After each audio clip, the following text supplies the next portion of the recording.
Previdenciária, e eu tenho a satisfação inenarrável de estar aqui com os meus queridos Melissa Foman, Leandro Pereira, Juliane Penteado e Leonardo Zicarelli.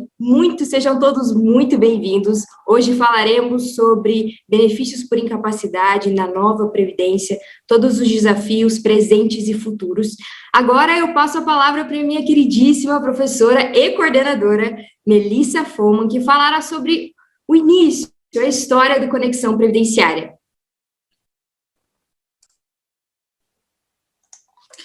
Olá, pessoal, boa noite a todos aí que estão nos assistindo.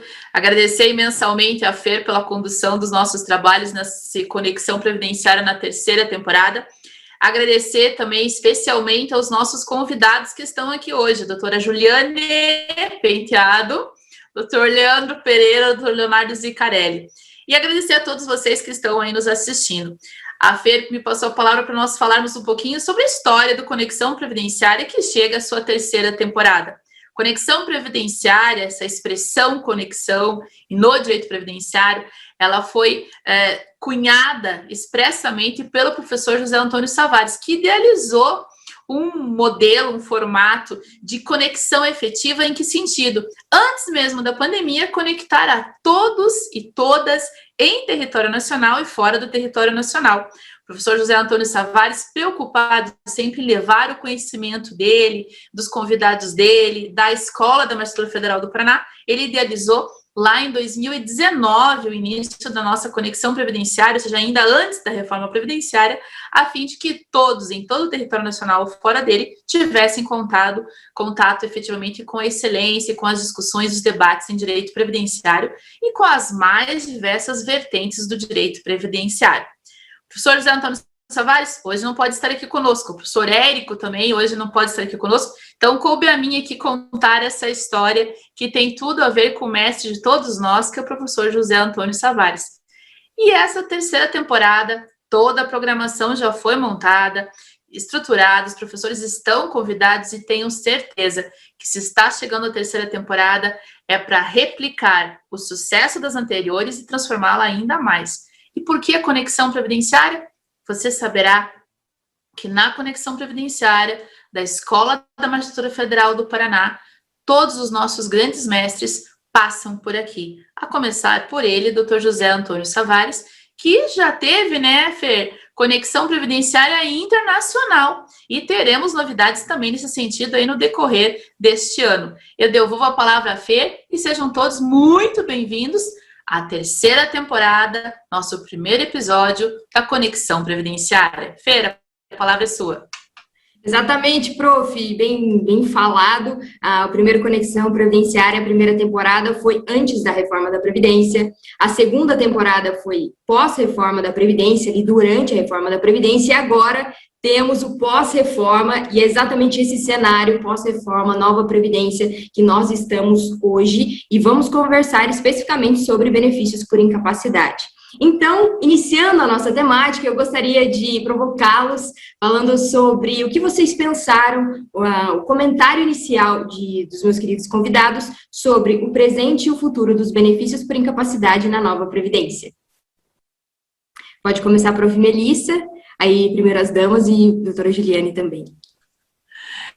Vamos lá. Quando foi pensada essa temática, né, e me convidaram aqui para estar hoje, eu imediatamente pensei no seguinte: será que no futuro da Previdência as pessoas compreenderão que o ideal é não falar em benefício por incapacidade?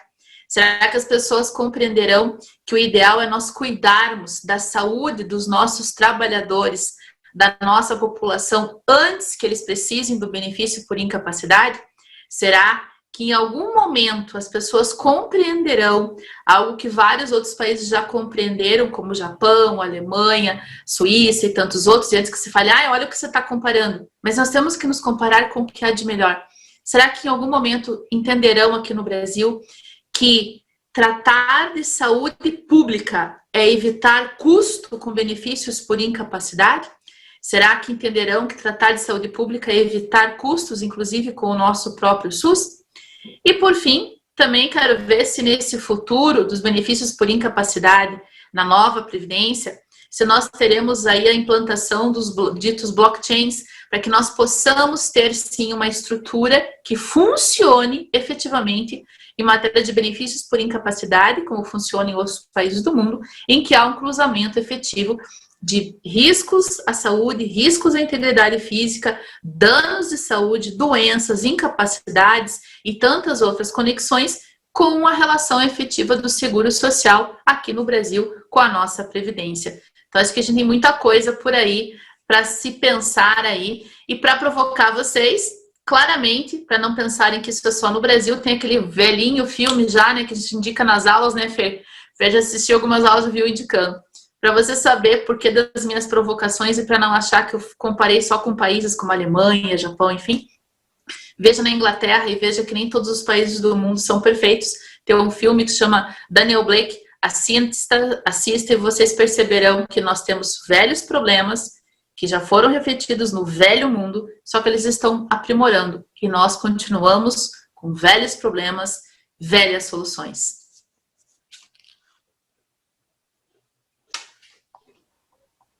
Posso passar para a palavra agora? Bom, muito boa noite a todos e todas. É um prazer para mim estar aqui nessa mesa virtual com esses nomes de professores tão espetaculares, né? Especialmente do professora Melissa, Leandro, Leonardo.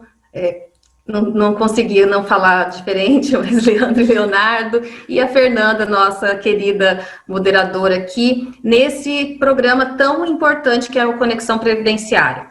E quando eu fui convidada para falar sobre esse tema, o presente e o futuro dos benefícios por incapacidade, eu primeiro fiquei extremamente honrada, mas passei a refletir nesse passado breve que nós estamos vivenciando, nos últimos 5 anos, mais especificamente, que eu me lembro, em que tivemos um grande aumento no número de judicialização.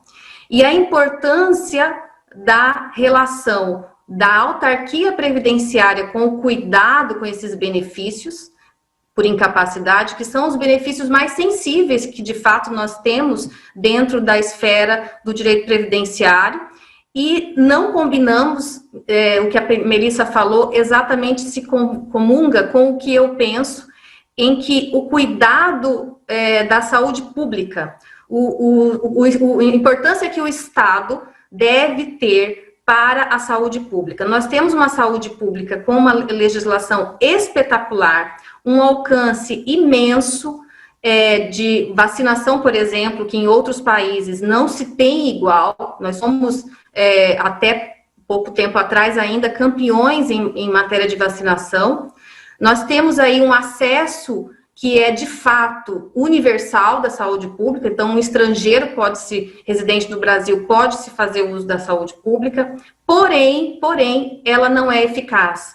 E, de fato, isso acaba repercutindo para uma demanda extraordinária de processos administrativos, que a gente vai tratar disso aqui, mas com N situações, N problemas que desembocam no judiciário.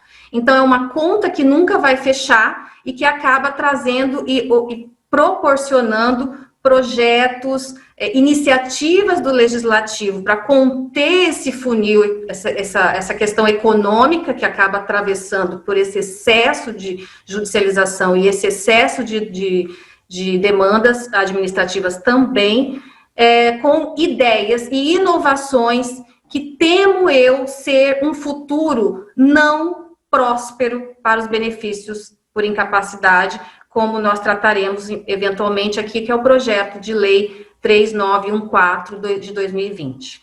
Então, precisamos refletir sobre esses benefícios realmente com uma complexidade que eles merecem, fazendo o congressalamento de todas as instituições, os atores desses movimentos, nas autarquias, no âmbito administrativo, judicial, mas também nas políticas públicas, que são essenciais para que esse funil não fique tão apertado.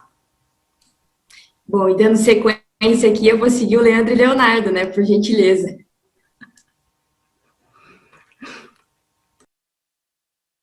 O Zicarelli vai cantar qual hoje? Vai iniciar, né? Boa noite, que satisfação estar aqui na SMAF, nessa nova edição da Conexão Previdenciária. E quero agradecer ao professor Savares, Melissa, e estar nessa mesa aqui com a Juliane, com o Leonardo Zicarelli e a Fer conduzindo esse trabalho. Os trabalhos aqui é uma satisfação, como disse a Fer no início, inenarrável. Mas que, se a gente tivesse que narrar alguma coisa, é simplesmente maravilhoso estar na companhia de vocês e para todos vocês. Então, boa noite a todos e a todas. Entrando um pouquinho no assunto, né, do passado e do que a Juliane falou com relação ao passado de 5 anos atrás, né? O que é o passado aqui, ó, antes da pandemia?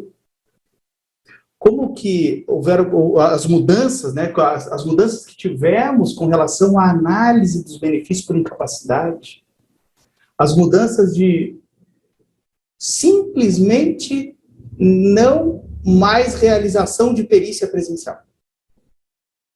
A mudança da advocacia, a mudança do trabalho do advogado e ter que comprovar hoje, num procedimento que temos no TRF4, na perícia técnica simplificada. Simplesmente análise de documentos. Simplesmente análise de exames, de atestados e o dever de melhoria da instrução processual por parte do advogado, por parte da advogada. A atenção que construída anteriormente pela justiça de que viesse do jeito que viesse, iria para a perícia presencial. Não mais. Hoje depende de uma análise do juiz também. Depois mandada a documentação para que o perito analise. A necessidade de mudança da instrução processual por parte do advogado, que é pago para advogar, se fez como prioridade e não mais mandar, né, para uma análise simples, pericial de um exame presencial. O que vem para o futuro dos benefícios por incapacidade? A implantação da teleperícia? A implantação da teleperícia no administrativo? No INSS? Existe um estudo, já da Secretaria de Perícia Médica Federal, de implantação da teleperícia, sim, no INSS, no administrativo. Creio que, como muito bem colocou a Juliane, essa atenção do que vem pela frente, pós-pandemia, pós-início de pandemia, né, porque a gente ainda está em pandemia, já mudou totalmente essa análise dos benefícios por incapacidade. Sim, da onde vem, como disse a professora Melissa, com relação à comunicação entre as áreas, insalubre, periculosa, da onde está causando essa incapacidade, muitas vezes uma doença ocupacional, por conta da falta de um cuidado trabalhista. E isso está afetando lá na Previdência. Então, eu acredito, Fer, que essa análise do que era, do que é, e o que vem a ser o benefício por incapacidade e a preocupação nossa com essa análise vai sim depender muito do que o advogado vai fazer como que isso seja analisado.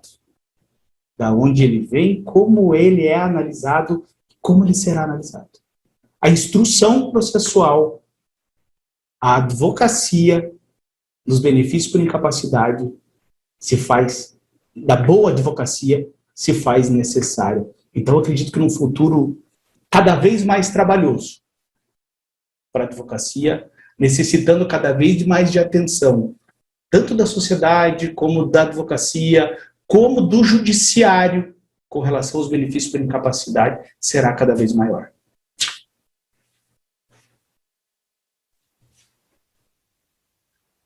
Boa noite a todos. Queria parabenizar também a pessoa da Fernanda e a SMAF, né, por mais uma edição também desse programa de conexão. Dizer que é um prazer estar aqui com a Juliane, com a Melissa, com o Leandro, com todos que estão nos assistindo. E como ponto de partida, né, além, né, dos aspectos importantes que já foram salientados, eu sempre gosto de falar que dentro dos ramos, né, do direito previdenciário, a tutela da incapacidade é, sem sombra de dúvida, um dos temas mais sensíveis dentro da área, envolvendo, né, a proteção social. E eu costumo dizer que um processo de tutela da incapacidade, ele não comporta duplo grau de jurisdição.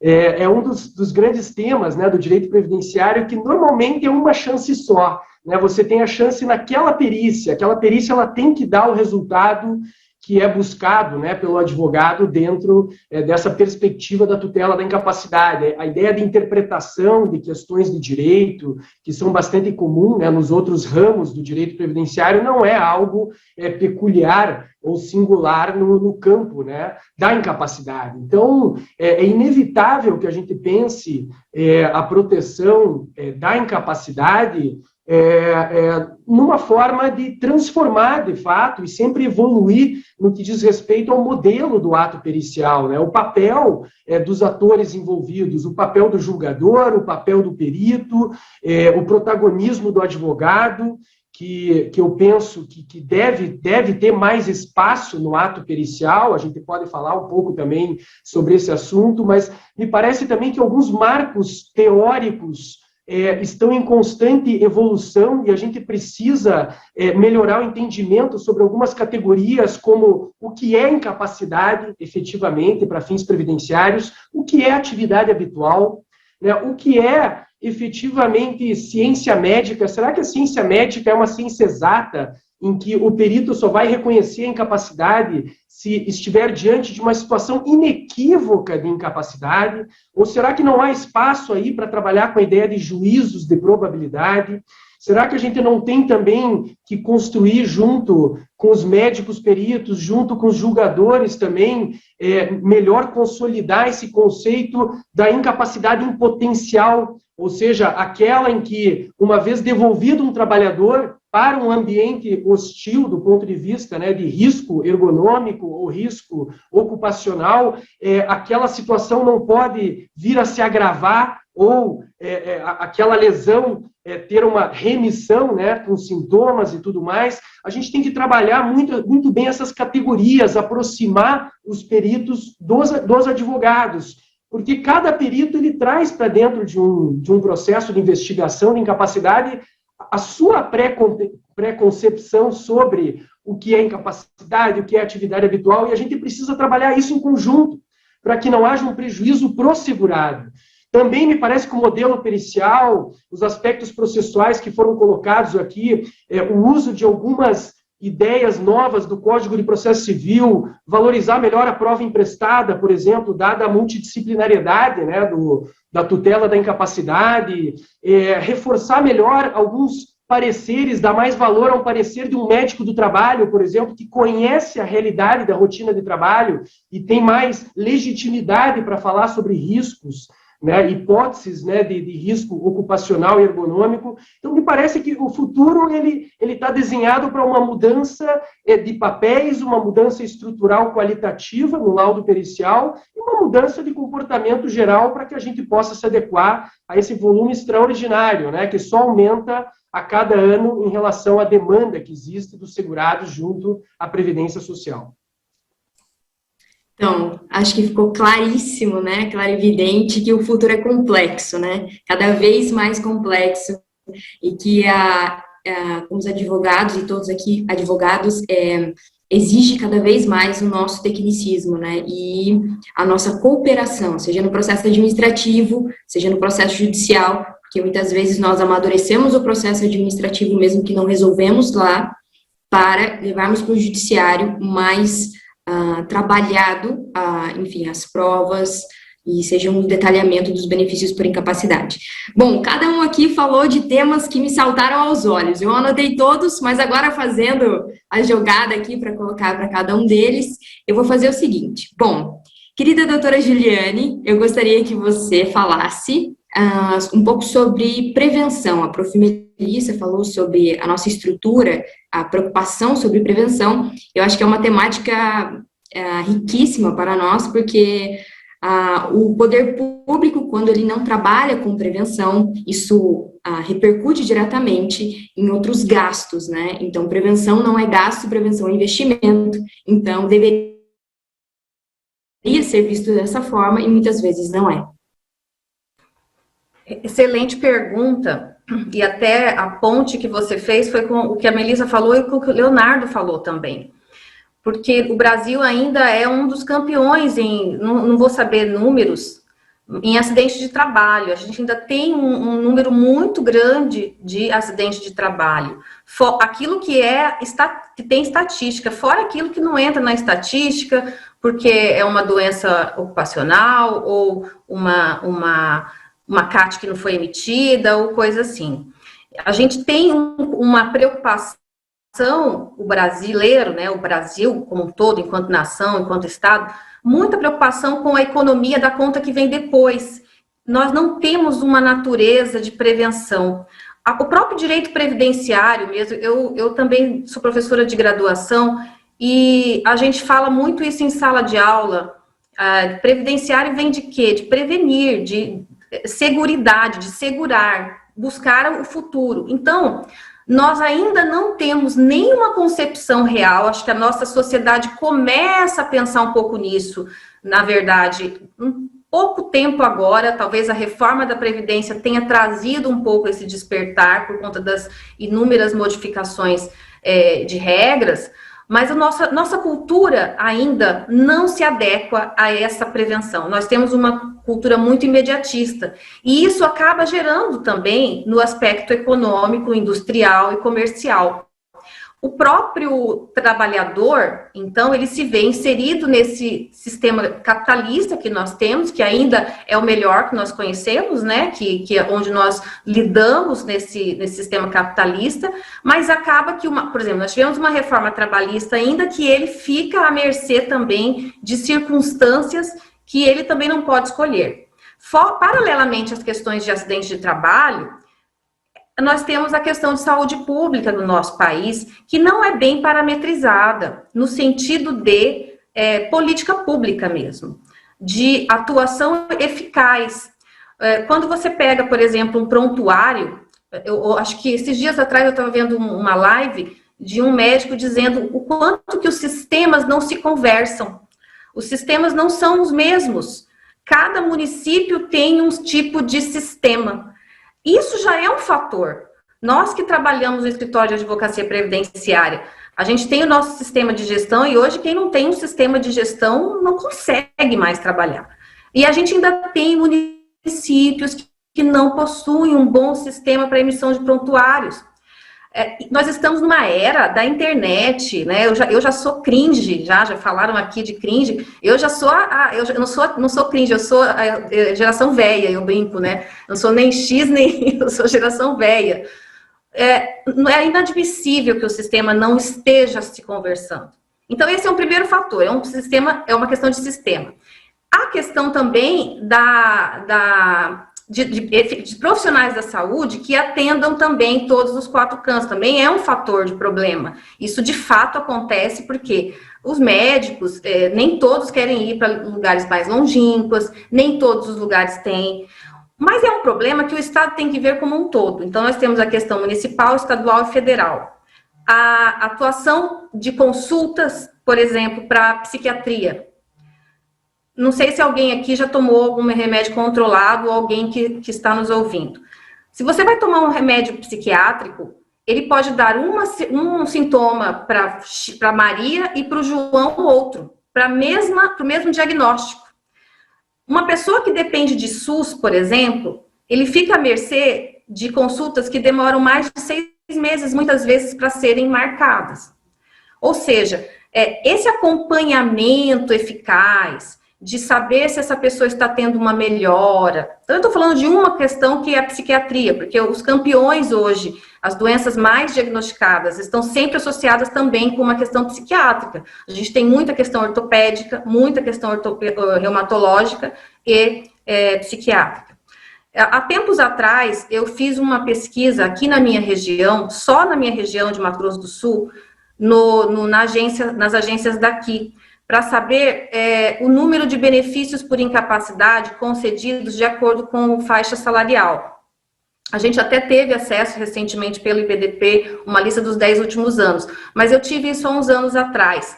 E o que ficou muito claro é que a maioria dos benefícios por incapacidade que são buscados e deferidos até, na grande maioria, por um pequeno número de meses, ou 3 meses por aí, são de pessoas de que recebem até 2 salários mínimos. Ou seja, são de pessoas que muitas vezes... E eu analisei também o tipo de doença, o tipo de incapacidade.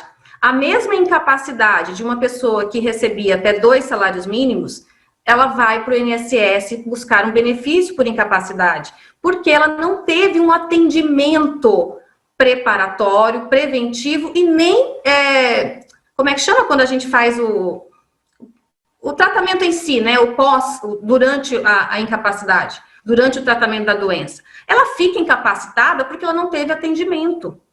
A mesma pessoa, a mesma circunstância de uma pessoa que recebe mais de 2 a 5 salários mínimos, que tem oportunidade de um plano de saúde, ou de pagar uma consulta, ou de pagar uma tabela social que seja, ele vai conseguir um tratamento, fica por menos tempo afastado e volta a trabalhar.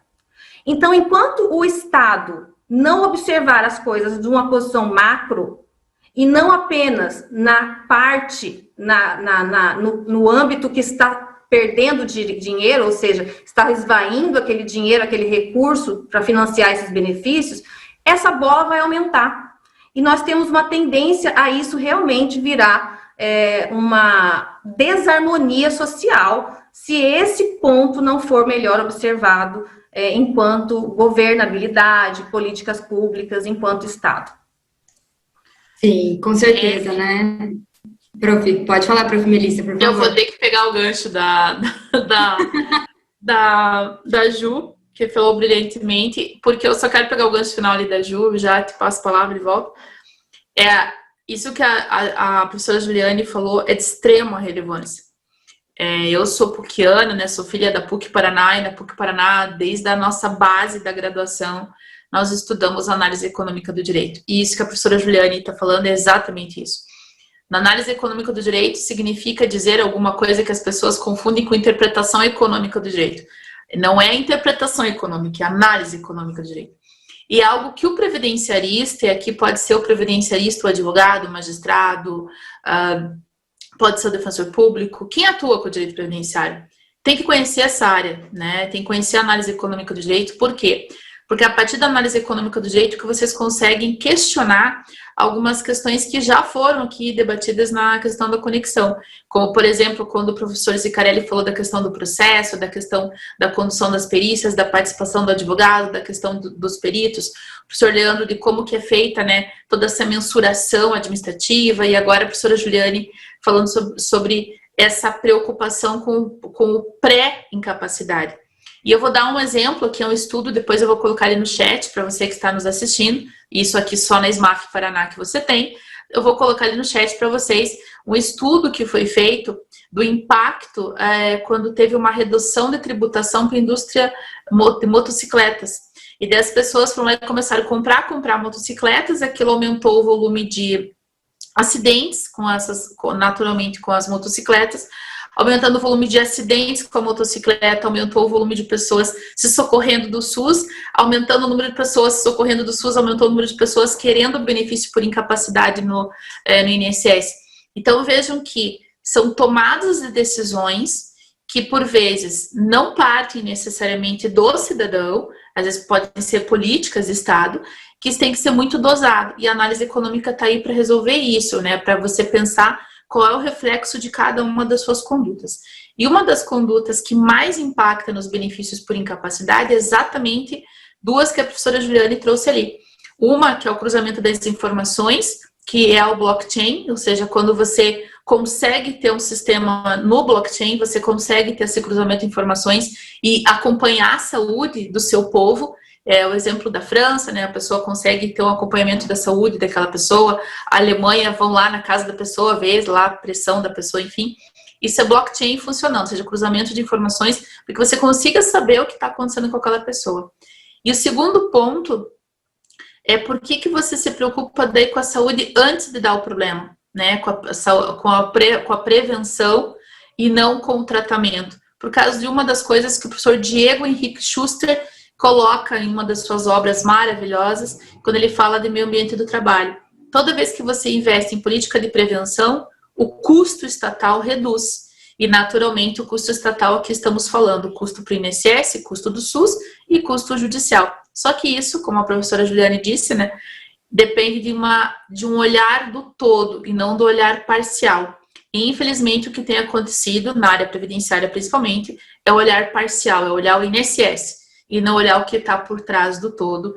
E o exemplo que nós temos hoje, né, no Brasil, são as várias fatalidades que nós temos aí no trânsito, algumas doenças, enfim, que poderiam ser evitadas se as pessoas tivessem efetivamente uma condução nesse sentido. Por isso, para devolver a palavra para a Fernanda, pense muito bem, quando a reforma da Previdência, na emenda 103, fala da questão de proteção de saúde do trabalhador, novamente, será que nós, advogados, estamos também, e magistrados e defensores, enfim, estamos também atuando na política de prevenção de saúde do trabalhador?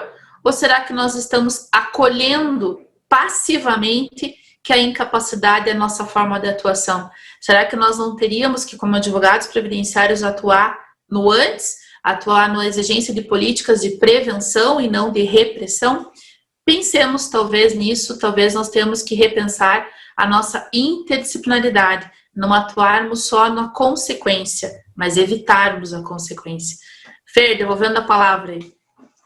Belíssimas palavras, né, prof. Melissa? Que falar, não tem nem como complementar, né, o que a prof. Melissa fala. Mas essa visão globalizada é exatamente isso.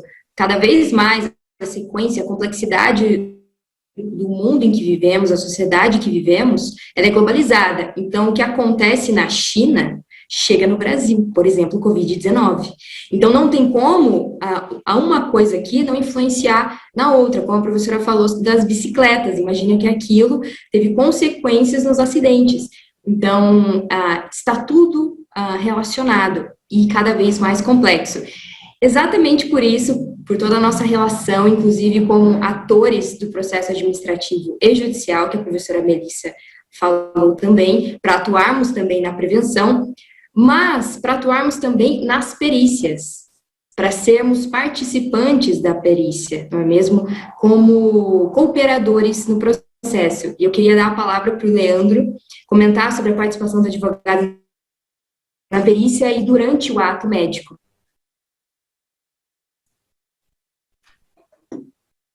Em discussão aqui também no COGEF, aqui no TRF4, essa matéria de participação nas perícias, inclusive temos um grupo de trabalho, o doutor Leonardo Zicarelli faz parte aí, não só da participação na perícia, do advogado durante a perícia, mas também da importância de um novo laudo médico, que possa auxiliar naquilo que a gente está apresentando, com com profissiografias,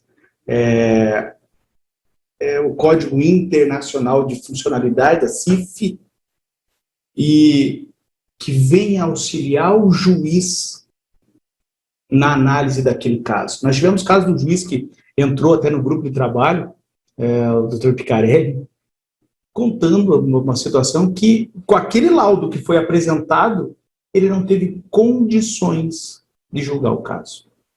E essa participação, só queria fazer um comentário sobre o que a Melissa falou, das motocicletas, e entrando um pouquinho no que a Juliane falou também, da precarização do serviço público. A precarização do serviço público federal, estadual e municipal. O interesse do poder público, que simplesmente tem o poder público na mão, de realmente fazer ou não acontecer. A gente pega esse caso que a Melissa falou da motocicleta, que como a Fer falou da globalização, que vai intervir na Bolsa de Valores. Por que eu vou resolver um negócio que lá na frente ele vai mudar a situação? IPI, combustível, tudo isso é analisado nessa comunicação, no blockchain que a Melissa colocou. Mas voltando um pouquinho agora, voltando à pergunta, a participação do advogado da perícia, e durante o ato médico. A perícia é um ato processual. E o advogado, prerrogativa do advogado, o advogado deve estar presente em todos os atos processuais. Ser oportunizado ao advogado a participação em todos os atos processuais. O ato médico, o ato da perícia, o exame clínico é um ato processual porque a perícia está no processo. Mas o advogado realmente precisa participar do ato médico, do exame clínico, do periciando tirando a roupa. Lembrando que, não só no previdenciário, mas em outras matérias, como trabalhista, criminal, muitas vezes dos dois lados tem advogados. E a gente, colocando um cliente nosso numa situação de que, com pessoas diferentes, aquelas que ele gostaria que tivesse ele participando daquele ato, sentiria-se confortável de tirar a roupa em frente de um outro advogado, para que fosse feita realmente a análise clínica daquele caso, o ato médico, a intenção e o que a gente vê muitas vezes, nós sendo a voz daquele segurado, daquele nosso cliente, a gente tem sim o dever, muitas vezes, de esclarecer alguma coisa que o segurado não vai conseguir levar para o perito e que com certeza vai auxiliar naquele ato processual. O advogado pode participar num fracionamento da perícia, numa parte preliminar, numa parte inicial daquela perícia, esclarecendo muitas vezes que pela função, pela atividade, pela profissão dele, muitas vezes não é identificado aquele movimento que veio causar aquela incapacidade. Numa doença, voltando ao blockchain, da onde vem, numa doença ocupacional, vindo de uma relação de trabalho que vai interferir no previdenciário, que deveria ter um cuidado maior lá na relação trabalhista, que hoje vem trazer a matéria a ser analisada no previdenciário. O advogado participando do ato médico, do exame clínico, que muitas vezes o perito, simplesmente num aperto de mão, na esticada de braço do segurado, ele já fez um movimento que pode ou não auxiliar naquela análise pericial. Sobre essa participação, eu, claro, sou defensor, até eu acho que a Melissa pode falar um pouquinho, até o Zicarev, enfim, todos aqui, de que o advogado deve sim participar. Mas dessa parte preliminar, dessa parte inicial, dessa entrevista para esclarecimento daquela situação que está sendo colocada para o perito. Porque ele não vai ler a inicial. O perito não vai ler aquela inicial que a gente mostrou tudo. Os quesitos são colocados em lugares apropriados do site, na hora do protocolo, para que o perito simplesmente vá lá e abra os quesitos e veja o que você está perguntando com relação ao exame que ele está fazendo. Aqui vem o ponto. O ato médico. Prerrogativa do advogado participar do ato processual. Tranquilo. Prerrogativa do médico também o ato médico. O Conselho Federal de Medicina estabelece na sua resolução que ele pode, inclusive, suspender o ato se não tiver condições de fazê-lo. Ele pode impedir, sim, a entrada do advogado na perícia. Se aquilo não for obedecido, ele suspende o ato, motiva e passa-se para o próximo. A gente quer realmente resolver o problema do nosso cliente, a gente entra na perícia, esclarece os fatos e deixa o ato médico para o médico. Se a gente tem outros problemas, maus tratos do perito na hora de fazer o movimento, é outra história, vamos investigar isso. Se a gente não tem as perguntas corretas realizadas pelo perito, é outra conversa. Vamos trabalhar pontos, vamos trabalhar a questão do laudo e vamos trabalhar, com certeza, a participação do advogado no ato processual preliminar, do ato médico. Nós temos aqui, e principalmente aqueles que vêm participar, que estudam, que, né, vêm aqui nas conexões, fazem as pós, os cursos, e estão por dentro de todas as atuações, a gente sabe que tem advogados e advogados, tem advogado que, assim como tem juiz e juiz, médicos e médicos, enfim, todas as profissões, tem advogados que não vão saber se comportar durante um ato médico e vão querer fazer a perícia pelo perito. Então, Fer, sim, um ato processual. Sim, prerrogativas devem ser respeitadas. Sim, o periciando deve ser respeitado. O advogado participa, fraciona-se a perícia, o advogado participa da parte preliminar, ato médico, ato médico. Acho que o Zicarelli também pode falar um pouquinho sobre essa parte, ele que está, né, participando do grupo de trabalho, foi nomeado aqui pela OAB Paraná para participar, e eu gostaria que a Melissa falasse um pouquinho disso também. Leandro falou bastante já e falou bem, muito na direção do que a gente vem defendendo, né, na advocacia previdenciária, né, voltado para esse modelo pericial, sobretudo dentro dos juizados especiais federais, que já se revestem também, né, de uma singularidade, uma particularidade de ter menos etapas, de ser mais célere. Então, realmente é um desafio de compatibilidades, né, de compatibilizar a prerrogativa do advogado com a prerrogativa, efetivamente, dos médicos. De um lado, você tem o médico que busca independência, né, no seu atuar. Ele não quer se sentir pressionado, né, por um advogado dentro da sala, enquanto ele faz lá a anamnese, a entrevista, e principalmente no ato médico propriamente dito, que é o exame clínico, né? Ele não quer ser perturbado no seu mistério ali, né, no seu atuar profissional.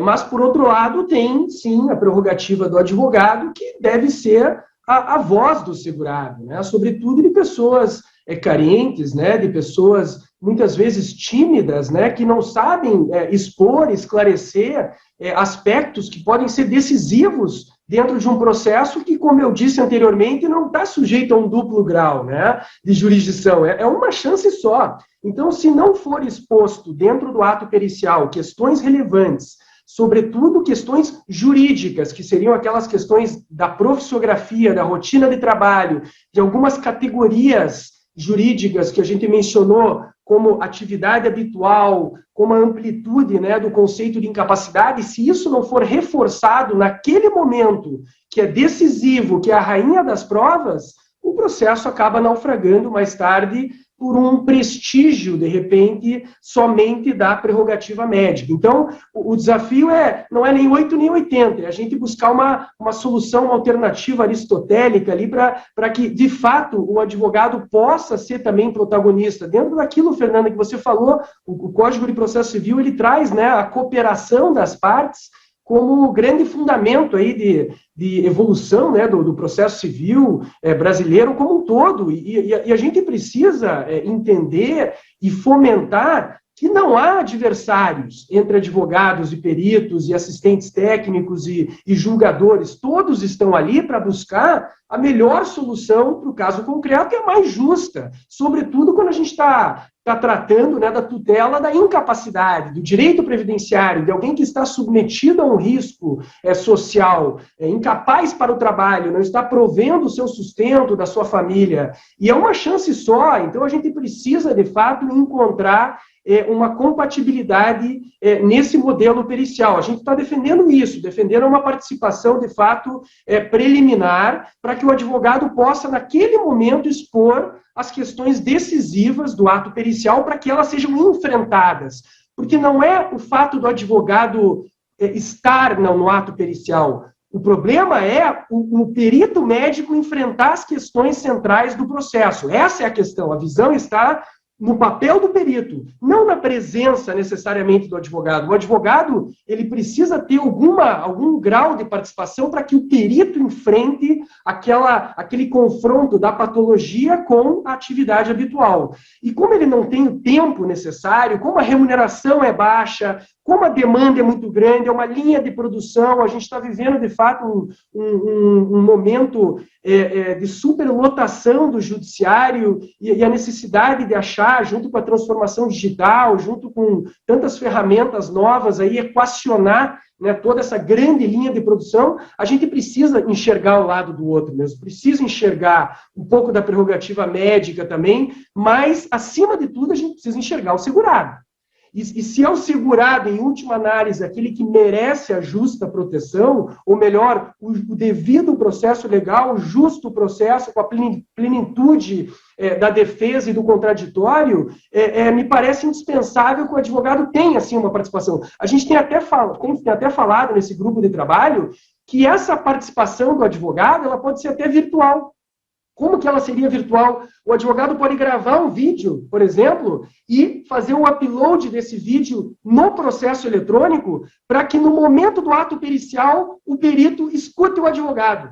1 minuto e meio para o advogado falar da questão central daquele processo. E depois ele vai fazer o laudo. Se ele não mencionar tudo aquilo que o advogado fez questão ali de falar, vai ser mais fácil impugnar esse laudo. Não vai ser mais fácil? Porque está lá, está feito o upload no processo, ele tem que enfrentar aquilo. Ele não pode falar que não existe incapacidade sem enfrentar o risco ergonômico, o risco ocupacional, o fato de ter escada, o fato de ter rotação da coluna, flexão da coluna, erguimento de braço ou não. Então, a gente está tentando achar, na verdade, meios alternativos de equacionar toda essa compatibilidade de prerrogativas. Eu acho que a gente tem que ser empático, né? Ter um pouco de empatia também dentro desse processo e um espírito, sem sombra de dúvida, muito cooperativo. Tá bom? Professor, exatamente falando sobre cooperação, eu gostaria de jogar no fogo a última rodada sobre o projeto de lei 3914 de 2020. E eu gostaria de passar a palavra para a doutora Juliane. Bom, muito obrigada, Fernanda, por essa provocação. Eu só queria fazer uma observação do que vocês falaram, não é uma observação, é muito importante que a gente trabalhe também nas conversas com a Secretaria de Perícias Médicos, de Peritos Médicos Federais, com o INSS também. Eu vejo que há uma boa conversa com relação a isso. O Leandro já participou de várias, com relação à emissão dos laudos também na via administrativa, né? Porque muitas vezes esses mesmos problemas poderiam ter sido sanados lá na via administrativa, evitando também a judicialização. A gente trabalharia mais nessa ponta antes da saúde pública, mas já que chegamos a esse momento de uma demanda administrativa na busca de um benefício por incapacidade, a gente percebe que você não sabe dizer por que o médico entendeu que não havia uma incapacidade. Você não tem ali uma definição, uma conclusão, por que ele entendeu que não havia incapacidade. Fica muito difícil de você até contra-atacar eventual argumentação, né, porque você não tem muitos subsídios.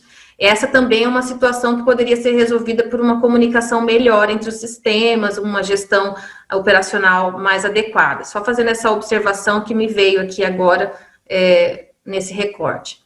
Esse projeto de lei 3914/2020, ele vem, na verdade, trazendo já um substitutivo que o que ele traz no seu teor? Determinando que o segurado faça o pagamento da perícia judicial, antecipe o pagamento da perícia judicial, ou seja, ele é que vai arcar com esse custo. Quando ele não vai pagar? Quando ele for de baixa renda, considerado, nos termos do projeto de lei, seria de até 3 salários mínimos na renda familiar ou até meio salário mínimo individual, ou se ele tiver uma assistência judiciária gratuita, que também fica de acordo com o deferimento ou não do juiz. Isso em âmbito da Justiça Federal, Juizado Federal, que a gente já sabe que seria gratuito. Ele vem numa proposta já em substituição ao antigo texto, porque o que aconteceu? A Lei 13.876, ela trouxe ali para o Judiciário, na verdade, devolveu para o Poder Executivo por 2 anos o custear essas perícias. E aí, por conta disso, que a gente viveu esse problema que tem acontecido, de que a gente só pode fazer uma perícia por processo, uma perícia judicial por processo. Então, quem atua muito em benefício por incapacidade sabe. A gente viveu um pente fino, que já vem se arrastando de 2016, 2017, e agora uma nova avalanche de pente finos, por conta da 13.876 de 2019, e esses indeferimentos geraram uma maior demanda judicial de benefícios também, de busca de processos na via judicial, e, claro, aumentou o número de perícias. O judiciário, por conta orçamentária, ficou incapacitado de pagar essas perícias, delegou-se isso por determinação legal para o Executivo por 2 anos, só que pagando uma perícia por processo. Esse projeto de lei, ele vem inverter a balança, jogando essa conta para o segurado, que já está vulnerável, que já teve indeferimento na via administrativa, que já está vivendo eventualmente um limbo previdenciário, porque ele não está capacitado para trabalhar, já está vivenciando um momento de pandemia, porque ele não tem emprego, não está tendo, às vezes, nenhum auxílio emergencial, eventualmente, e ele vai buscar esse benefício na via judicial e ele se vê obrigado, se esse projeto de lei for aprovado, a pagar a sua própria perícia. Esse projeto de lei é tão absurdo, tão danoso, que ele traz uma inversão de todos os valores de direitos fundamentais. O acesso à justiça fica gravemente violado, o direito fundamental à prova, porque a perícia, na grande maioria dos casos, dos benefícios por incapacidade, é a prova fundamental, a não ser que situações em que se trata de carência, uma qualidade de segurado, outros que nem deveria se fazer perícia, que também esse é um outro ponto que a gente tem que trabalhar. Há uma automatização muito grande do sistema do GEF, que não tem, parece que ninguém faz uma triagem, não se faz uma triagem para definir esse aqui não é um processo que deveria fazer perícia. Esse caso aqui é uma análise de direito, ou seja, eu vou analisar se ele tem qualidade de segurado ou não. A não ser se eu estou alegando uma questão de agravamento da incapacidade, pós-ingresso ou reingresso. Tirando isso, se não for essa questão, eu não precisaria fazer uma perícia. Então, a gente parece que é uma economia burra, porque você joga a conta para o segurado, o Estado alega que eu não tenho orçamento, eu não tenho como pagar essa conta, sendo que a gente já teve aí, eu não vou saber exatamente de onde, mas eu tive essa informação pelo Diego Cheruli, que é o vice-presidente do IBDP, que 3% do custo de um processo judicial é o valor da perícia. Então, ela equivale a 3% do custo de um processo judicial. Ou seja, jogar para o segurado esta conta vai fomentar, na verdade, uma desarmonia e esse segurado vai ficar descontente em buscar o seu próprio direito. Ele vai ficar sem fazer a prova da sua incapacidade, ele nem vai mais buscar o judiciário e vai ser mais um morrer de fome ou ficar pedindo comida no sinal. Então, nós estamos invertendo essa balança, invertendo essa harmonia, essa escada de busca aí de melhorias por um projeto de lei que pode sim ser aprovado, porque se não houver realmente uma boa conversação, uma boa proposta, para que isso não seja da forma como vem apresentado, pode sim ser fatal e isso ser aprovado pelo Senado. Ainda vai ser votado pelo Senado, já foi aprovado na CCJ, pela Câmara, então nós estamos nessa expectativa. E isso, como eu disse, repito, é muito grave, porque fere o acesso à justiça, que é um dos princípios fundamentais para que o segurado possa fazer uso do seu direito, reconhecimento do seu direito. Então, aí eu jogo a bola para todos falarem, porque realmente aqui, esse projeto de lei tem muito, muito assunto. Agora, invertendo a sequência, pode falar o Leonardo agora, por favor. É que, na verdade, a Melissa, que antes da gente começar, ela falou que em outras edições, quando alguém não concordava totalmente ou tinha um ponto de vista diferente, poderia discordar, né? Poderia apresentar um ponto de vista diferente, desde que fosse respeitoso, né, Melissa? Não pode só baixar o nível aqui, né, do programa, na verdade. Não, mas eu estou brincando, mas eu gostaria... Mudou nessa, Zicarelli, mudou nessa, agora não pode mais. Mudou agora, tá livre.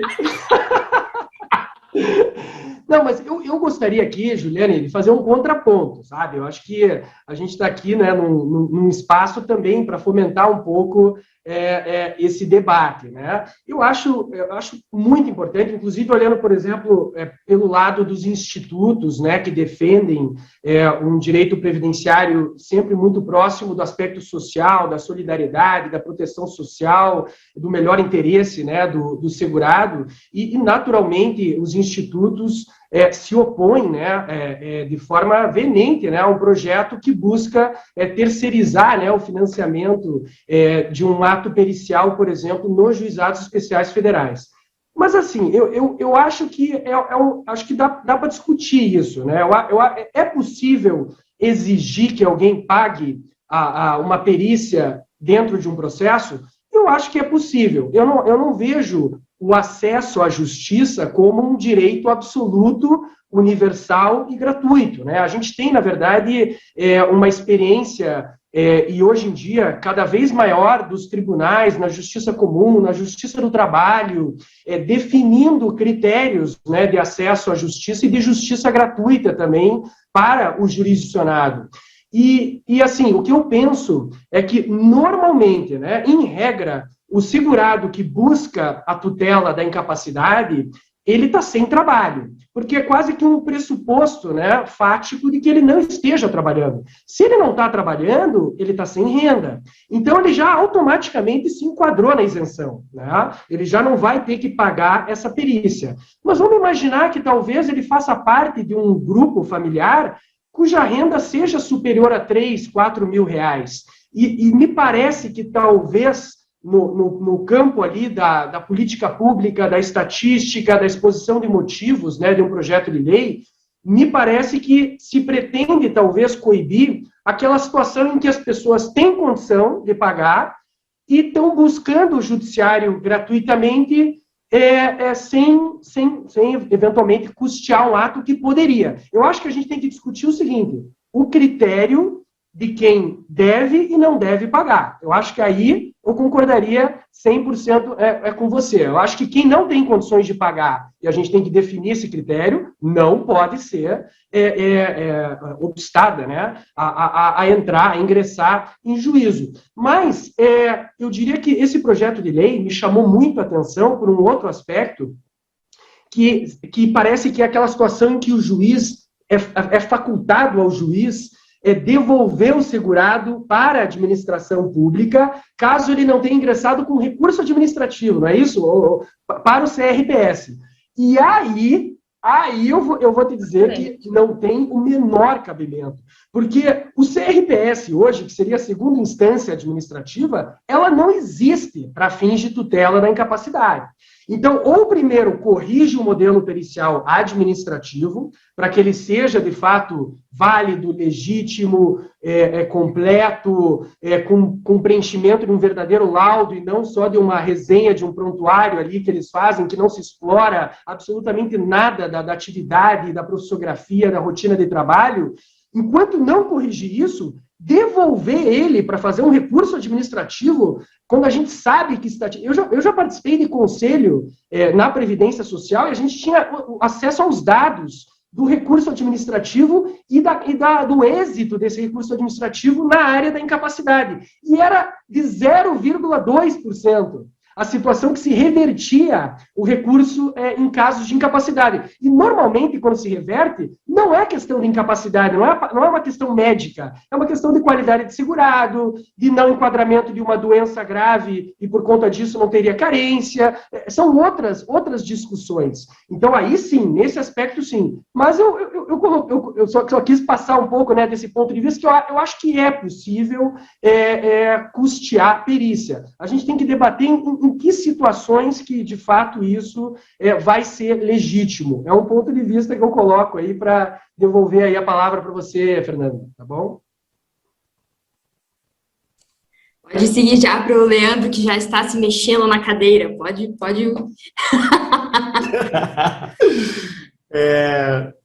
Eu entendo perfeitamente o ponto que a Ju colocou, que o Zica colocou, e realmente tem que ter essa preocupação com quem vai ter direito ou não à gratuidade do ato, diante dessa limitação que já existiu anteriormente, da participação do perito em uma perícia para o processo e a limitação dele no número de processos mês que ele pode atuar. Menos demanda. Com certeza, aumento no valor da perícia. Ou seja, não terá o segurado condições de pagar. O critério, nós temos um IRDR aqui, no TRF, onde teve um parecer da Comissão aqui de Direito Previdenciário, na discussão, naquela negociação, a comissão, né, pleiteou 10 salários mínimos. O critério a ser estabelecido num parecer do Centro de Inteligência com relação à reforma trabalhista foi da gratuidade da justiça no Justiça do Trabalho, 40% do teto da Previdência. E na sustentação oral, na nossa negociação, conseguimos o teto da Previdência com análise de cada caso. Então, a gente tem realmente agora um critério, conseguiu essa nova, não simplesmente o valor, mas sim analisar caso a caso. Fugindo um pouquinho do que o Zicarelli falou, dos 3 salários mínimos, mas o comprometimento dessa renda, que pode ser até do teto, com medicamentos, enfim, o que for que esteja comprometida aquela renda. Então, o critério de acesso ao judiciário, que é o ponto em questão, o absurdo de ter que passar pelo CRPS, com 5 milhões de recursos parados, essa necessidade da análise, e o juiz pode extinguir aquele processo, mandando ir para o administrativo de novo? Quanto tempo está demorando a perícia no INSS? Quanto tempo está demorando, 6 meses, 7 meses, para o INSS mandar esse recurso para o CRPS? Quanto tempo vai demorar a análise desse recurso no INSS com a perícia?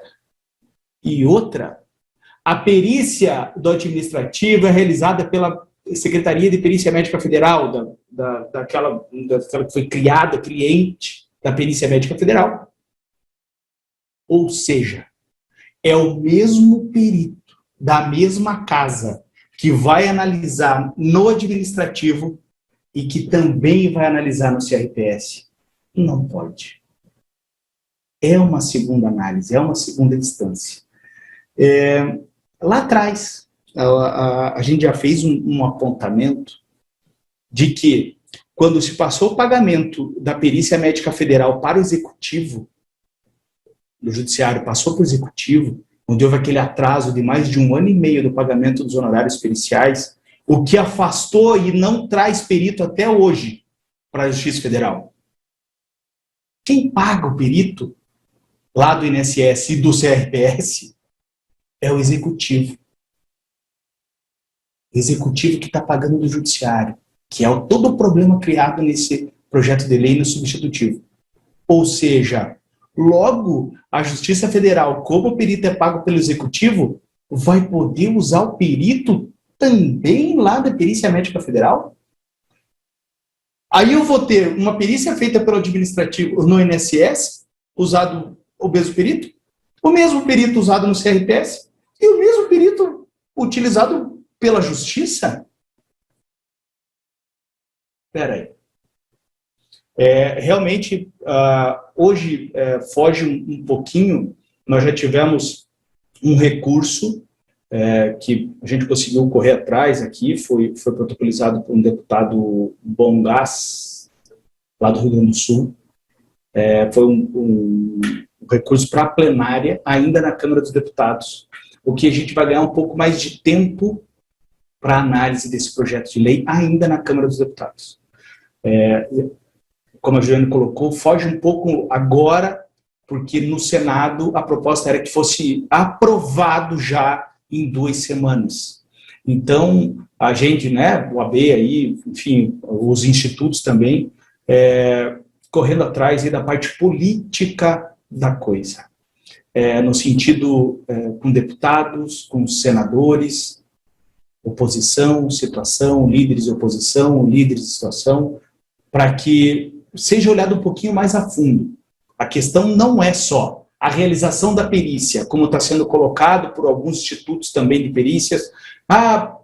Foi garantido a perícia. Beleza, garantido a perícia já está garantido desde que o mundo é mundo. Mas quem vai ter acesso à perícia? E quem vai realizar essa perícia? Que é o ponto que o Zicarelli chegou. O critério. Quem terá o acesso à perícia, quem terá condições ou não de pagar por essa perícia técnica. Esse projeto de lei deve ser analisado, sim, por toda a advocacia, por toda a sociedade. E quem tiver um acesso hoje político para... Peraí, deputado, vamos entender um pouquinho melhor o que está sendo colocado em jogo aqui?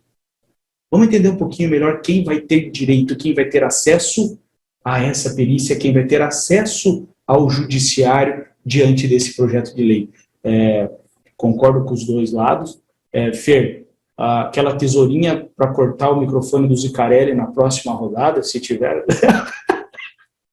Obrigado, é isso aí. Essa já é a última rodada já, Leandro. Não vai precisar da tesourinha para o professor Zicarelli. Quando eu tenho o nome dele no meu caderninho já. Mas já está devidamente anotado, hein, Leonardo? Pronto, Leonardo. Prof. Melissa, por gentileza. Bem, eu vou aderir ao voto do Dr. Leonardo, com o devido respeito à relatora, com o devido respeito ao Dr. Leandro também. Eu digo que se eu tivesse falado, acho que eu não teria falado tão bem o que eu penso quanto o Zicarelli falou. É exatamente o que eu penso, Zica, e eu entendo, né, as colocações que vêm sendo feitas, mas eu até no dia que saiu esse projeto e todo, né, a provocação acerca dele e várias pessoas me questionando o que pensava acerca do projeto, eu confesso que eu li esse projeto umas 2, 3 vezes e eu olhava para ele, Ju, e eu tentava olhar no projeto, estou tentando até hoje, assim, olhar esse projeto com todos esses pontos, com todos esses elementos que foram colocados. E por que eu falo isso, né? Porque processualmente, e a minha base é processo, enfim, né? Processualmente, eu vou muito na linha do que o Zica, vou totalmente na linha do que o Zicarelli falou. E por quê? Porque existe uma diferença, e eu acho que essa diferença que está passando muito ao largo da discussão do projeto. Eu sempre falo assim, tem que tomar muito cuidado, e o Zica foi muito feliz quando ele falou da exposição de motivos, que é algo que eu sempre bato em cima. Vamos pegar a exposição de motivos, vamos tentar entender o que está sendo colocado ali. E o que está sendo colocado ali, até uma colega colocou, eles acho que foi a Josi que colocou ali no chat, né? O pessoal do chat, um abraço para todos aí que estão participando ali ativamente. Mas efetivamente eles estão tentando. Foi a Josi que colocou, que estão tentando tratar o sintoma em vez da causa. Exatamente isso. E por que quando eu olhei o projeto eu não vi com esses olhos de que, meu Deus, isso aqui é um absurdo, meu Deus, vai acabar o mundo? Porque quando eu olhei o projeto, o que me chamou a atenção foram exatamente as 2 coisas que o Zica levantou. A exigência de que você tivesse um esgotamento administrativo. Por que eu falo esgotamento da esfera administrativa? Porque lembremos todos que a portaria 116, que é o regimento interno do CRPS, não permite que se faça recurso de benefício por incapacidade acima da junta de recursos, né? A CAGE não detém competência para analisar julgamento. Então, aí está pedindo exaurimento. Só que exaurimento, temos que lembrar todos que quando o Supremo Tribunal Federal julgou várias e várias áreas do direito, mas aqui especificamente previdenciário, tema 350, ele deixou novamente reiterado que você não precisa exaurir a fase administrativa para você poder judiciário, basta o mero indeferimento. Só que ali o que me chamou a atenção foi isso sim é totalmente inconstitucional, certamente se for questionado será considerado inconstitucional, porque nem que queiram rasgar o 350, vai olhar toda a história da jurisprudência do STF acerca de todas as vezes, em todas as áreas em que tentou se exigir um exaurimento administrativo, não foi permitido. E não foi permitido por quê? Porque o sistema jurídico brasileiro, diferentemente do sistema francês, diferentemente do sistema italiano, diferentemente do sistema alemão, não vou falar dos outros porque não conheço, nesse sentido, né? Conheço até outros pontos dos outros, mas nesse sentido preciso da administração. Lá, você pode falar do exaurimento administrativo porque eles primaram por questões administrativas, por um processo administrativo, por lides administrativos. Eles primam por conciliação, eles primam, é um outro viés. Brasil não, o Brasil primou pela judicialização. Você tira isso de dentro da Constituição, está na veia da Constituição brasileira, e infelizmente, judicializar é necessário, judicializar é bom, judicializar, tanto é que os nossos clientes querem o número do processo judicial, eles não querem do administrativo. Que eles querem judicializar, eles acham que judicializar é bom, ainda que eles não saibam o prejuízo financeiro que eles levam com isso, de ficarem judicializando tudo. Então, esse é um problema. E a outra questão, mas daí vai vedar o acesso. Eu não consigo concordar com isso, pelos mesmos argumentos do Zicarelli.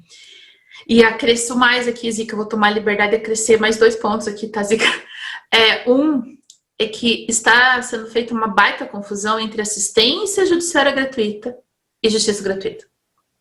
Assistência judiciária gratuita é uma coisa. Justiça gratuita é outra coisa. Lembrando que nós, advogados, brigamos muito para que essa diferença existisse por causa dos honorários advocatícios. Para que não se confundisse a assistência judiciária gratuita com a justiça gratuita. Afinal de contas, se fosse falar em assistência judiciária e justiça gratuita como se fossem a mesma coisa, nós não poderíamos ter os nossos contratos honorários aí em várias das nossas ações, porque os nossos clientes não têm assistência judiciária gratuita, eles têm justiça gratuita. Então, esses 2 conceitos eu acho que não estão bem trabalhados ali, e acho que nessas discussões tem que se aprofundar esses 2 conceitos. A outra questão é isso que o Leandro muito bem trouxe. Há anos se discute o conceito de justiça gratuita. Não se discute o conceito de assistência judiciária gratuita, que é outra coisa, é um patamar fixado em lei. Mas de justiça gratuita, há anos se discute. Tem um voto, até tentei recuperar aqui na hora que eu vi a provocação, para ver se eu achava, mas tem um voto da ministra Nancy Andrighi maravilhoso, da STJ. E o STJ, o que ele diz sobre isso? Ele falou assim, não existe um conceito, um critério específico de justiça gratuita, para se dizer é esse o critério. Não tem. E o que ela diz lá naquele voto dela? O STJ pensa assim, mas esse voto dela que é maravilhoso. Então o que tem que fazer? Tem que analisar o caso concreto.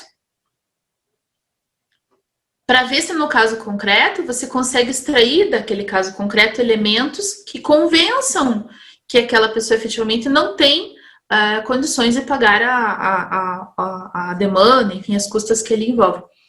E é nesse sentido que eu acho que o direito previdenciário levou um choque com esse projeto. Por quê? Porque esse projeto ele vem, sim, tratar o problema e não a causa, só que ele também vem chamar a atenção do direito previdenciário para que se pare, eu não estou apontando o dedo para ninguém, mas na linha do que o Zica falou, se pare, se pense, será que todas as demandas que estão sendo judicializadas são necessárias? Será que a forma como todas essas demandas estão sendo judicializadas também não são padronizadas? Será que todo mundo que está judicializando a ação, como o Zica muito bem lembrou, não tem mesmo condições de pagar as custas, e você pode colocar no mesmo balaio daquele que está desempregado, está 2, 3 anos ali tentando fazer uma coisa ou outra e não consegue? Então, acho que é nesse sentido que a gente também tem que olhar e falar assim, peraí, tem que haver sim um critério aqui no Paraná, Rio Grande do Sul, Santa Catarina, junto ao Tribunal da Quarta Região. Nós conseguimos, através desse RDR relatado aí, pela brilhante atuação da OAB Paraná, OAB Rio Grande do Sul, OAB Santa Catarina, brilhante atuação do nosso magnífico Leandro aí em tudo isso, conseguimos falar assim, ó, tem um critério mínimo aqui, é um critério estabelecido. Pode ser que a pessoa, mesmo recebendo isso, ela precise ainda assim pagar. Por isso, o mínimo, né, o teto é isso. Daqui para frente, ainda tem que analisar caso a caso. E muitas pessoas podem estar nos assistindo agora e estarem odiando o que eu estou falando.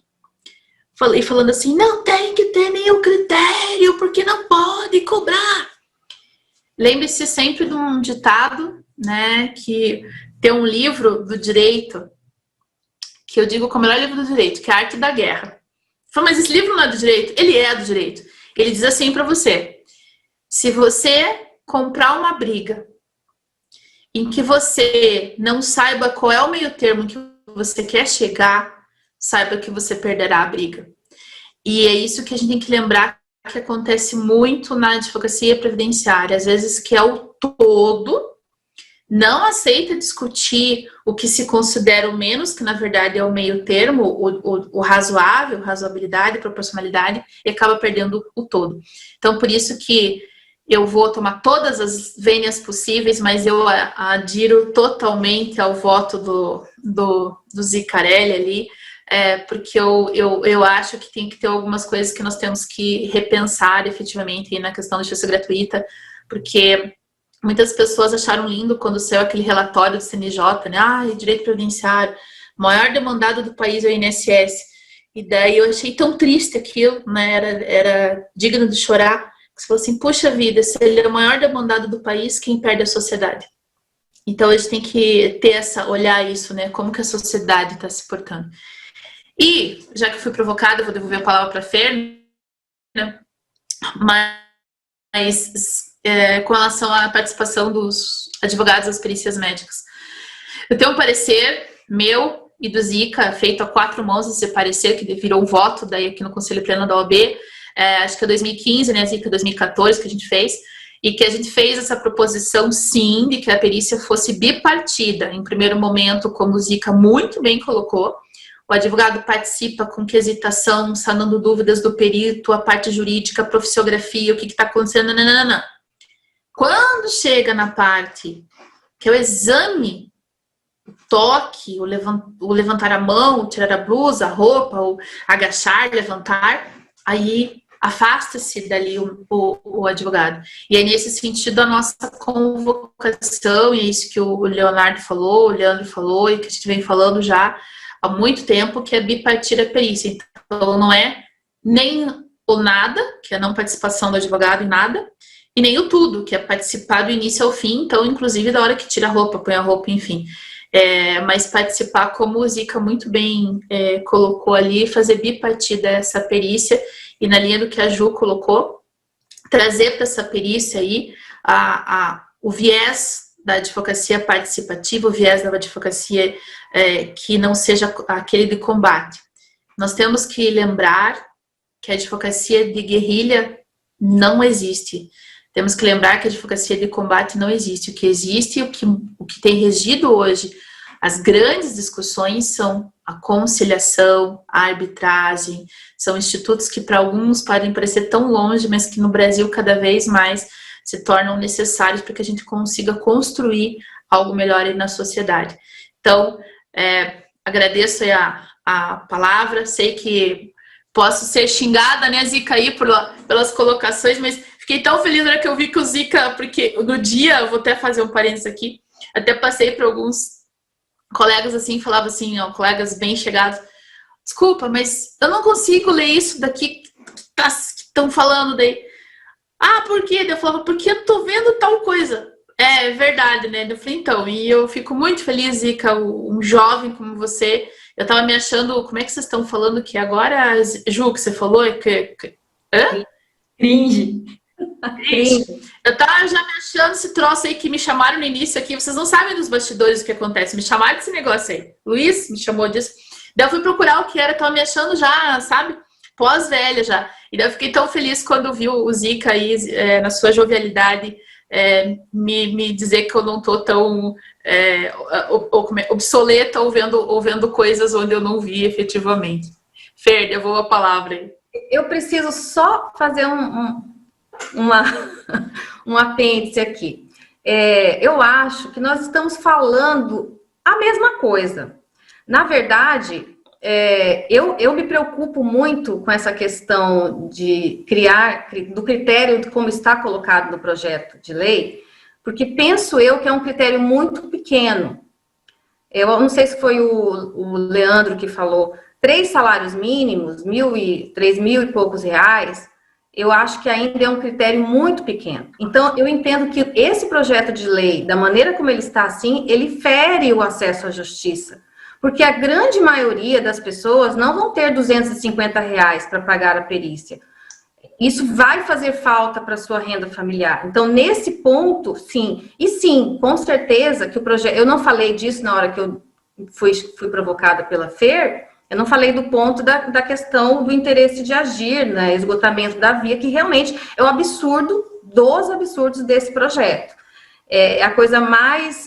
isso sim é cringe, né? Isso sim é cringe. É a parte mais cringe do projeto de lei, porque, de fato, e como vocês bem colocaram, e a Melissa colocou brilhantemente, certamente isso vai gerar uma ação de inconstitucionalidade, isso vai ser barrado, porque rasga o 350, rasga o Código de Processo, rasga tudo, quer dizer, um projeto de lei que está intervindo num requisito da petição inicial. Mas o que eu quero colocar aqui, que eu quis colocar aqui com a minha fala, só para fazer essa tréplica final, que não estou discordando de vocês, e pelo contrário, todos falaram brilhantemente no que eu acho que a questão técnica, ela tem que ser muito bem observada. Mas o ponto central como foi falado por alguém aqui no chat, tratando mais uma vez um sintoma e não a causa. E eu acho que eu disse isso no começo da minha fala. Nós estamos vivendo uma série de remendos do legislativo para tratar uma situação que é econômica, que é a base, vem lá de trás da saúde pública. Então, talvez o nosso questionamento e a nossa indignação com esse projeto de lei, ele vem daí, vem de um momento em que a advocacia previdenciária está esgotada, com uma demanda de clientes incapacitados fenomenal, abarrotando o judiciário, mas que também na via administrativa está totalmente ineficaz, com processos que demoram a ser concedidos, com análises mal feitas, seja por meio da via de atestado, seja pela perícia documental ou pela perícia presencial, e aí me vem um projeto de lei, de repente, fala assim, gente, agora vocês vão começar a pagar. Então, quando eu proponho essa conversa, e quando eu falo que é uma violação ao acesso à justiça, porque a grande maioria, sim, das pessoas não tem condições. Agora, esse critério, concordo, nós precisamos conversar, estabelecendo aí novas ideias, nessa conversa política que o Leandro falou, a gente trazer quais são as oportunidades, quais são as nossas sugestões, o que a gente pode oferecer em contrapartida para esse projeto. E aí sim, essa é a maneira inteligente de se trabalhar, conversando, fazendo os ajustes, que seja aprovado um projeto de lei, que desconte depois no RPV, sabe? Que faça uma compensação, entende? Mas, enfim, de fato, a gente precisa de uma política no sentido de atuação para que isso seja melhor parametrizado. Não estou discordando, adorei as provocações, mas eu precisava só colocar isso para que eu também não fique muito poliana aqui nessa live, porque eu sou um pouquinho, não posso negar. Ju, o Zicarelli tem essa carinha, mas ele é do bem. Ele conta as coisas. Eu já falei que eu anotei no meu caderninho aqui. Eu queria indicar um livro também, porque a Melissa indicou um livro, e a gente é feito daquilo que a gente se alimenta, né? De informações, e tanto na nossa educação, né? Da família, das escolas e dos livros. E quando a gente discutiu o tópico sobre direito absoluto, né? Direito de acesso à justiça, eu não falei, mas me veio muito no raciocínio e na cabeça o livro da Era dos Direitos, do Norberto Bobbio. E ali, com ele, a gente aprende que, de fato, nenhum direito é absoluto, né? Nem o direito à liberdade, na época do liberalismo, era tão absoluto e foi tão relativizado. O direito à propriedade, como hoje a gente vê como ele é relativizado, o direito das famílias. E eu acho que em tudo, o direito processual civil, né, toda essa evolução, né, do liberalismo para um Estado democrático de direito que influencia tanto, né, as nossas relações. E eu acho que esse é mais um tema que a gente tem que sempre debater. Acho que nunca fechar uma porta por alguma conjectura ou algum preconceito, né? Eu acho que cada caso é um caso, cada tema é um tema, e eu acho que todos comportam, né, algum nível de regulação, né? Eu acho que a gente tem que trabalhar em cima disso. Eu acho que isso abre um pouco a cabeça para o debate também, para a gente chegar... E tenho certeza, Juliane, que quando você defendeu essa opinião, no fundo, claro, você tá alinhado com o que a gente está falando, né? Porque, realmente, estancar um critério baixo pode, de fato, violar, né, o direito de acesso, mas tenho certeza que você está aberta também a situações em que se demonstre, né, no caso concreto, que a pessoa pode, né, arcar com essas despesas. Então, realmente, a gente precisa trabalhar em cima de alguns critérios. Eu acho que isso vale, a era dos direitos é muito bom para a gente repensar muitas vezes aí o que são, né, direitos absolutos, direitos fundamentais. Eu acho uma sugestão aí que eu deixo para todos aí, que para mim marcou muito a minha formação aí na área do direito. E o que nos mostra é que realmente o acesso à justiça, a busca pelo direito vem mudando realmente a cada dia, como o Zica colocou. Essa relativização, esse caminho.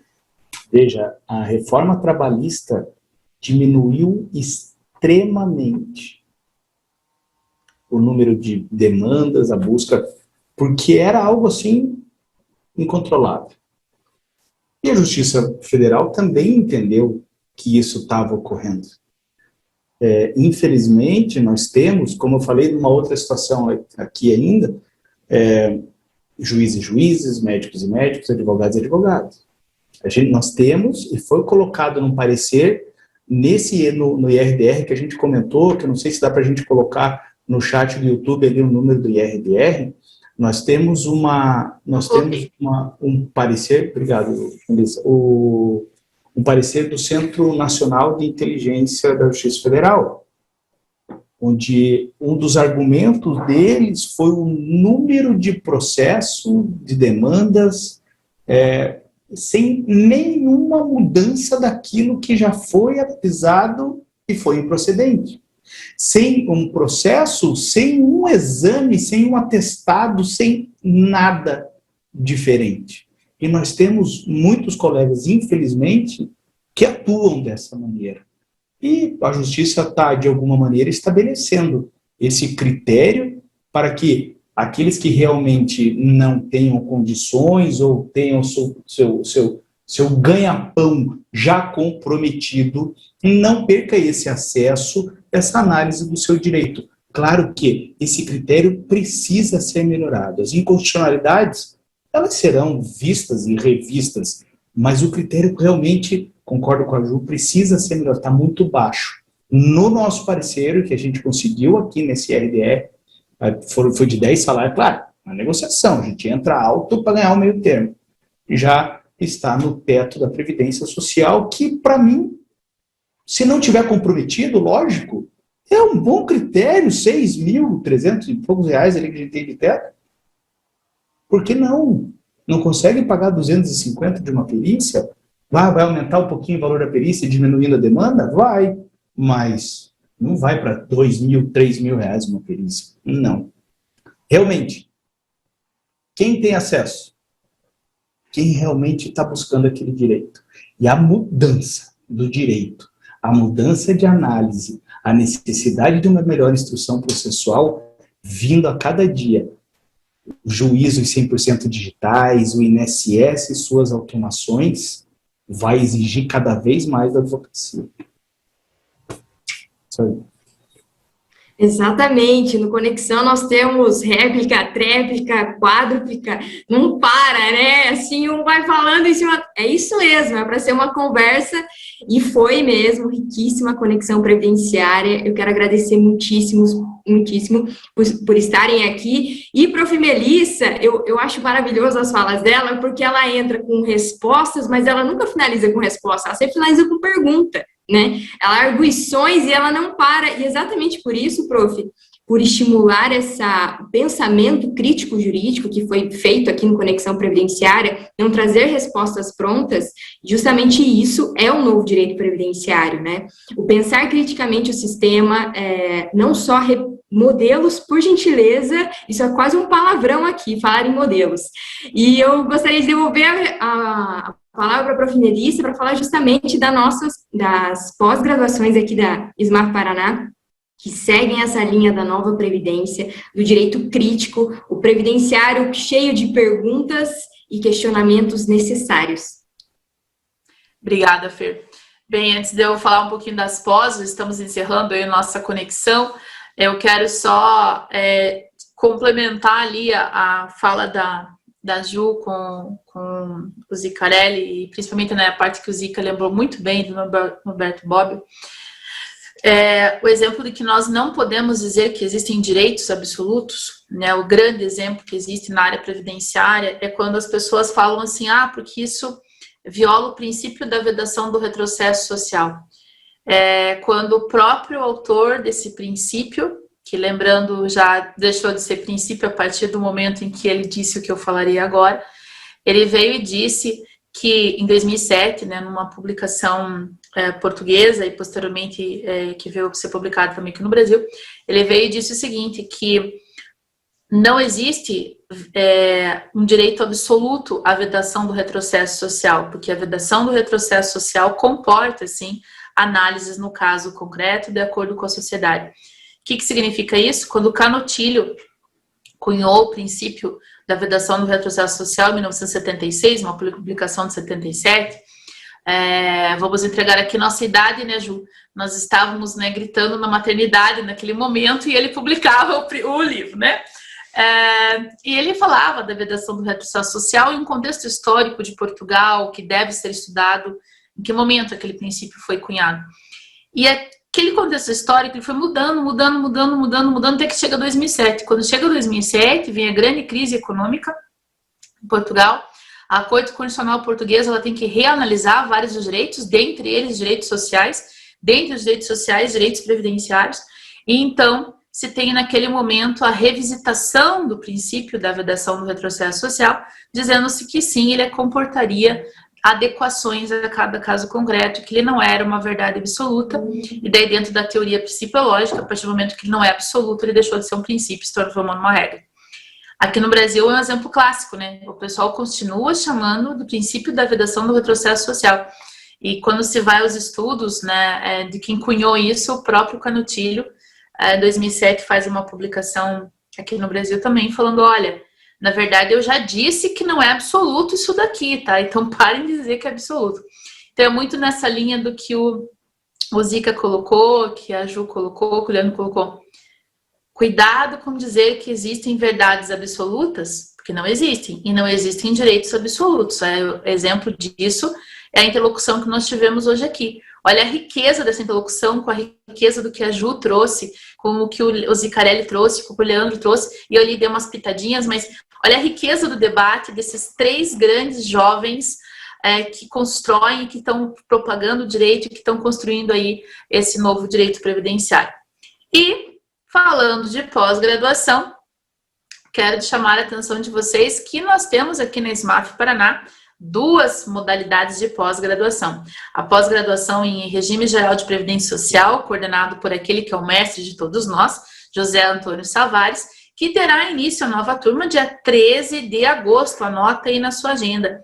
13 de agosto inicia a nova turma com a aula inaugural do nosso magnífico ministro Edson Fachin, meu grande professor Fachin. E a minha última indicação de livro, juro que será essa, um livro que eu ganhei do professor Fachin, que eu amo de paixão, quem já viu minhas palestras sabe disso, mas que se chama Arroz de Palma, do Francisco Azeredo, que é um livro maravilhoso e que é fininho, que tem muito a ver, né, com família, com a questão social, com tudo que nós vivemos. E a segunda pós, coordenada por mim, é a pós em regime próprio de previdência social, que iniciará dia 31 de agosto agora. Tanto para pós de regime geral quanto para pós de regime próprio, as matrículas já estão abertas. Na pós de regime geral, nós contamos aí com a doutora Juliane, né, ali nos aquecendo ali, e espero que brevemente tenhamos ela também na pós de regime próprio, né? E Ju, estou esperando ali. E essas pós-graduações, o que elas têm de diferencial? Tem isso que a Fer tanto colocou. A SMAF não é a escola de formação de reprodutores de conteúdo. É a escola de formação de quem produz conteúdo. Porque nós queremos que os nossos alunos tenham o conceito de independência na produção do seu conteúdo. E é por isso que, se você quiser ter independência, que se você quiser produzir conteúdo e não meramente ser um reprodutor, venha para a SMAF. Em qualquer uma das nossas pós-graduações e cursos, você será muito bem recebido e entenderá a diferença no mercado de trabalho de ser independente e produzir o seu conteúdo. Demais, prof, topíssimo. Eu já anotei aqui o Arroz de Palma, já quero ler já esse livro. E, meus queridos, muitíssimo, que honra, né? Que conexão previdenciária. É muito bom vê-los nesse cenário democrático de falas que não são divergentes, né? São complementares e que a abertura do debate é necessário, inclusive para a criação e para a visualização crítica do direito, né?